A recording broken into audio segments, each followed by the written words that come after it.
morning, everyone. It's so great to see you all here and to be in meditation together. So this will be the only time I'll be talking. After the talk of Shri Mataji, we will be just in a long silence meditation together, and maybe just turn the volume off so that when I stop the live stream, you can still keep going if you wish. But now let's together bow down and humble ourselves down with our Agnya on the earth, and then raise our Kundalini and put ourselves in bound down.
Today we have assembled here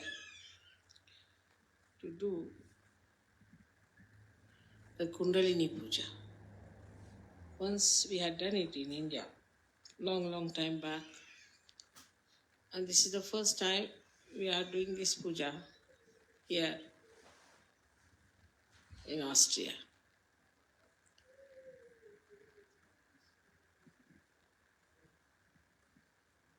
This is the puja of the Adi Kundalini. Is the primordial Kundalini.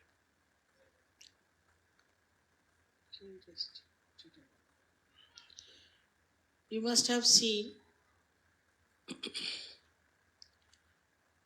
in the hand of Athena, who is the primordial mother, there is a power which is a snake in the left hand. So a little far away if you keep it. Yes, sorry.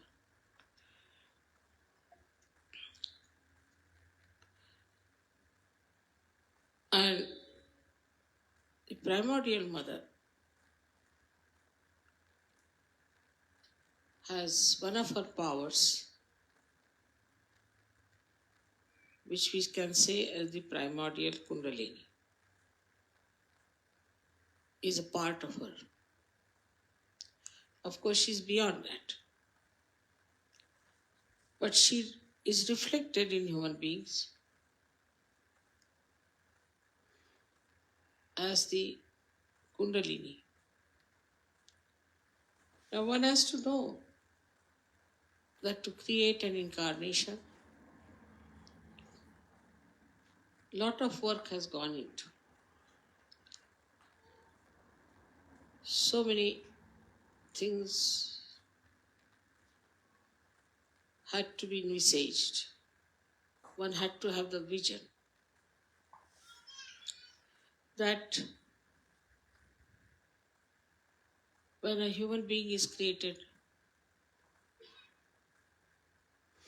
how an incarnation can help. At different levels, we had incarnations on this earth, and they were sent with a particular idea that they should achieve a particular type of ascent in that particular time. They were all part and parcel of the primordial mother. And they all had a very powerful Kundalini built within them.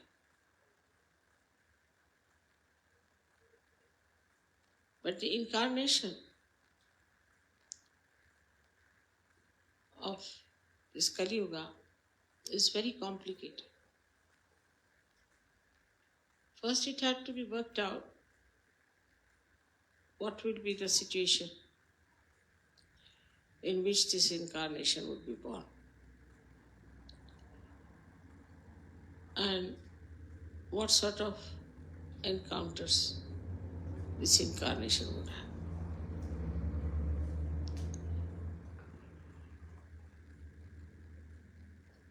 So, the major propelling force, you can say, or the major work had to be done in the incarnation to create a very strong spinal cord so that it could bear the primordial Kundalini, which is responsible for doing this great work of transformation.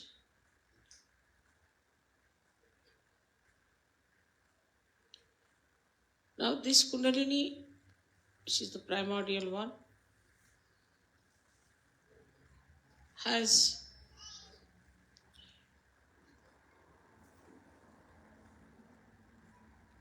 all the powers built in of redemption, of ascent.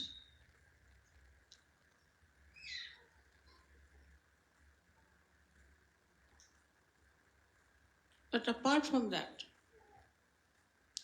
to be born in this Kali Yuga, one had to know what sort of people one has to face. And then how to bring them around to the understanding of Sahaja Yoga and to the understanding that they have to have their ascent.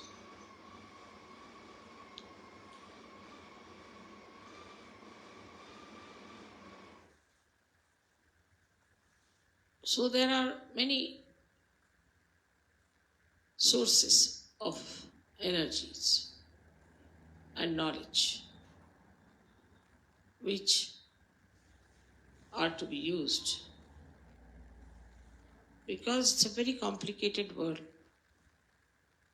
in which the primordial Kundalini had to go. It was not a simple thing like people coming to Himalayas. They were already clean people, very desirous of getting realization. They didn't have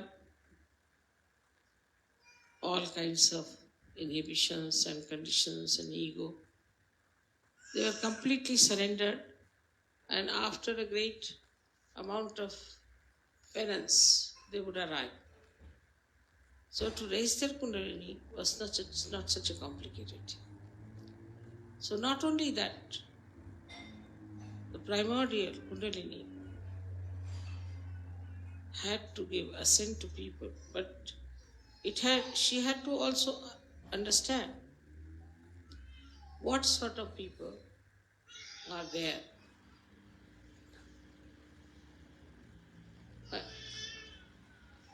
Why don't you take out the child? What's the matter?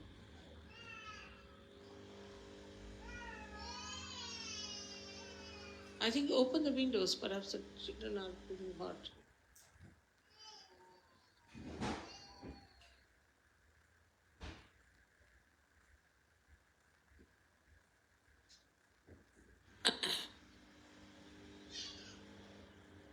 Normally children don't cry unless there's some problems. To be careful.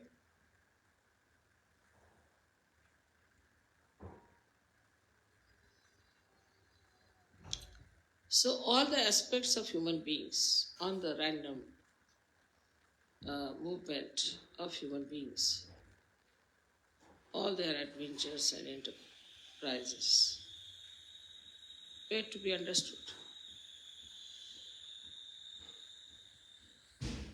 by the incarnation.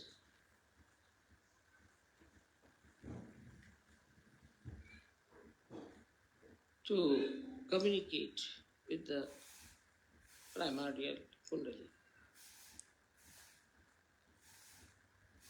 And also such a person had to be a Mahamaya, so that she or he, whatever it is, has to behave in such a manner that nobody should feel frightened or should feel something distant. So this Mahamaya Swarupa had to be taken. So the Adishakti's work is double-fold. First is to know about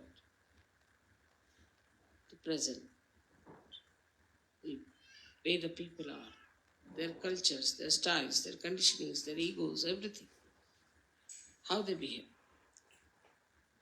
Though the Adishakti is unaware of all these things, because she doesn't know this is human adventure. She doesn't know how far they have gone. And what do they see? What do they dream? What are their ideas? And the another work is of the Kundalini. So she is divided into two parts.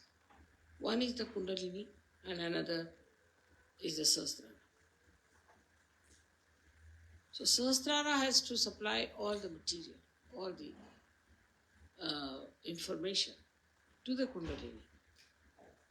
And then the Kundalini has to work out. Of course, as you know very well, there are deities who are built in everywhere, in the Sahasrara also, the whole body. And they are the ones who communicate whatever has to be communicated properly. But it's a very complicated work, extremely complicated.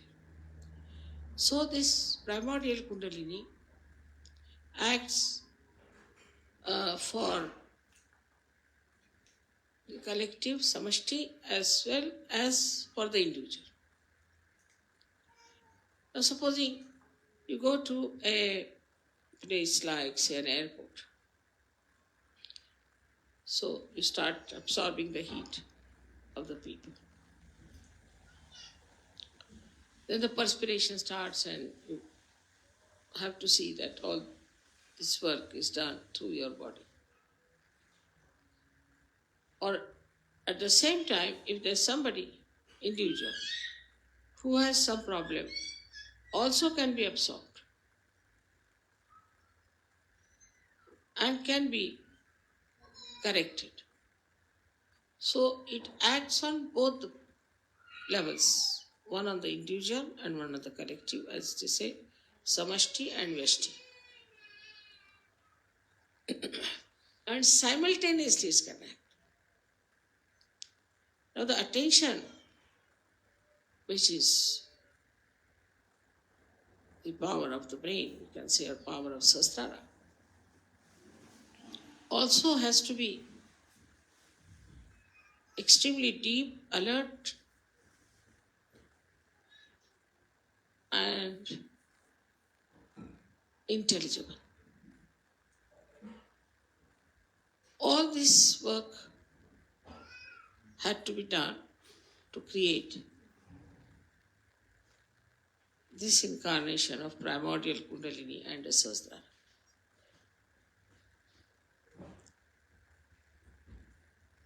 So many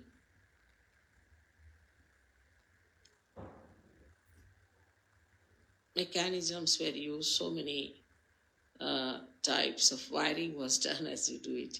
Like as you try to fix your computer to make it the most efficient one. In the same way, a lot of work was to be put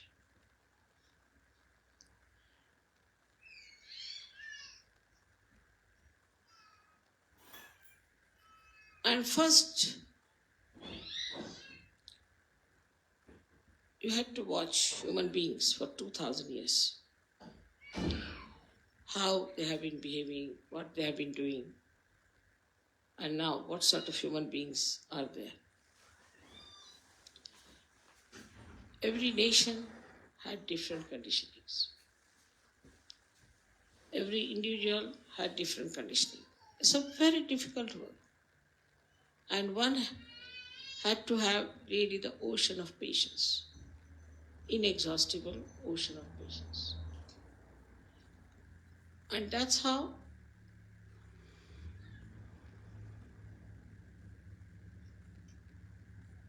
this work of Sahaja, the whole stage was set in. As you have put the stage here, you have done a marvelous work. And looks very nice, beautiful, everything is there.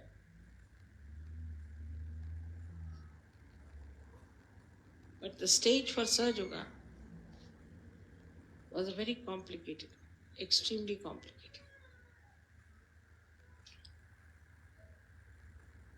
Because the work was so dynamic, so subtle, at the same time, so loving, so affectionate.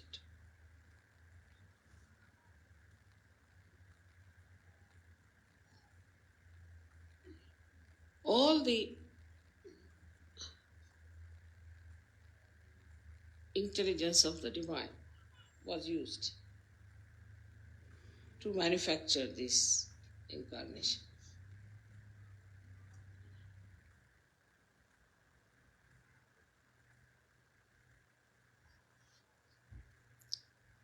And to get a human realization was also very difficult. You had to be born like an ordinary human being, to live in your family like an ordinary person. You had to find out, through entering into everybody's Kundalini, what was wrong with them, what was the mistake, how you could use the permutations and combinations of their chakras to give them amas realization. It was a tremendous task. And that had to be done with the Sahasrara.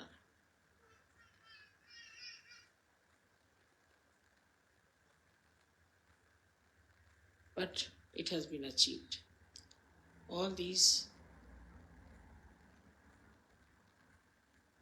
great plans of the divine and everybody's detailed working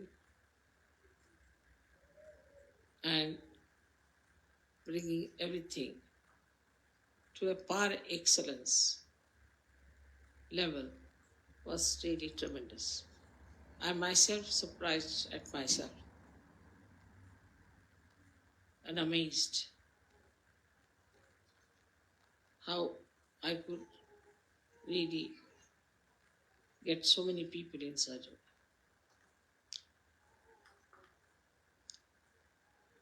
I didn't expect, but it has worked tremendously because of the cooperation of human beings also. Otherwise, it would not have been possible. Now, when you do these pujas and all those things, you please those deities, make them happy, because they have done so much work.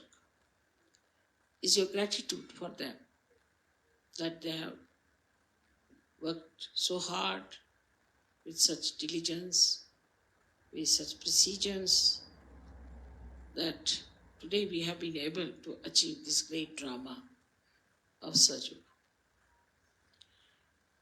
Those who are Sahajogis perhaps do not realize what is the great work done in the background and how much time it took to build up the whole thing, to bring it to this level of perfection.